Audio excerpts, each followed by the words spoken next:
I'm Harry. I'm an amateur naturalist and have been most of my life.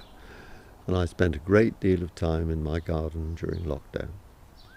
I came out into the garden on a bright sunny morning, and I could hear a blackbird singing on the television aerial up there. Then I heard another one in the garden, another one over the back.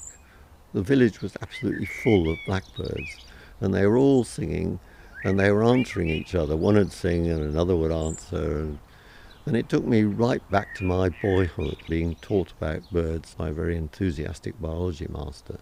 And he used to get us up early in the morning to listen to dawn chorus. And I remember very vividly hearing birdsong near and far and way into the distance. And the countryside was absolutely vibrating with birdsong. There's far less these days, but lockdown May took me back to my boyhood. Quite extraordinary experience, really. One thing that lockdown did was that people who were spending far more time in their gardens started to notice things which they hadn't noticed before. And it actually provided us with all sorts of interesting records.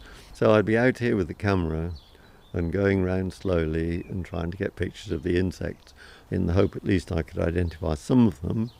Besides the obvious things on flowers, there were slugs which I'm not very good at identifying, millipedes, centipedes, springtails, lots of spiders, a few beetles, all these things in the garden. I was very lucky in a way because I do look after a reserve just down the road, and I was able to go round to that to act as a warden. And we're particularly interested in a beetle, a Nobel Chafer beetle, that does occur in old orchards there, and we badly wanted to follow that and monitor it for the year. So as well as being busy in the garden, without going very far and breaking any rules, I could go round there. So this big green shiny beetle, which I've been obsessed with for years, it really helped to get me through lockdown.